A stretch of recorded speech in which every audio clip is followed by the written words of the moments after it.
some of the best advice I would give to a new entrepreneur or somebody who has a new business is make sure you focus on culture. Make sure you take some time to put some time into culturing your business. And now, people ask, Mr. William, what do you mean by culture? Well, what I mean is mission, purpose, vision, right? What is that? I can almost guarantee you that most people that who are quote unquote successful or that you deem successful or that is very popular, it's because they have a great team around them. And that team, they will tell you, 90% of the time, they will tell you that that team is responsible for their success. And that team, I can almost guarantee you, bought into the mission, purpose, and the vision of what they were doing, more so than the person themselves. People don't buy into people. People buy into purposes. They buy into missions. They buy into visions. They buy into causes. And that's what you should be setting your culture up as. Like, what is our purpose? Why are we here? What are we here for? What are we doing? What is our purpose? What is our mission? What is our vision? And tie your culture to all of that. And what will happen is it'll repel the people who don't want to participate.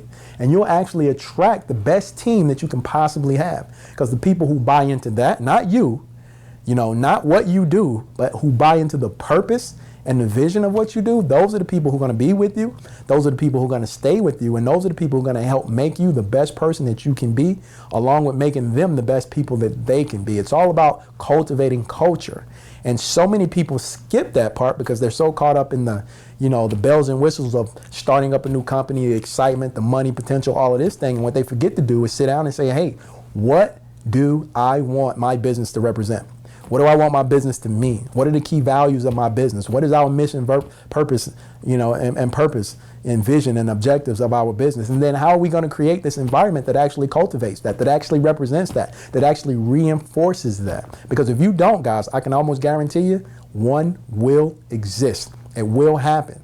And once a culture is created, it's hard to change. It's very hard to change. Sometimes you literally have to burn it completely down and start completely over, which is almost impossible a lot of times.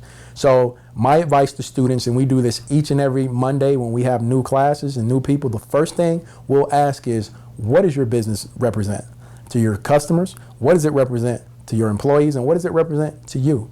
What are the key factors? What are the key values? And what is your mission, your purpose, and your vision?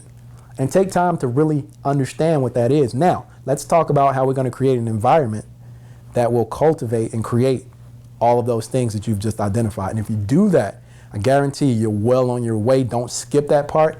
Again, it's not sexy, but it's very necessary. And if you do it, it increases your chances of success because you create a team who buys into the purpose, the mission, and the vision, and they're going to go to bat for you all the time, every time. Even when you leave the store, the mission, purpose, and vision stays in the store. It doesn't go with you as the business owner. It stays in the entity.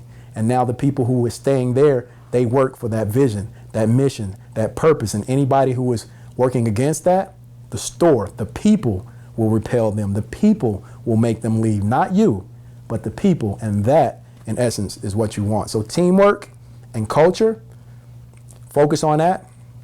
And, it gives you a better chance of success.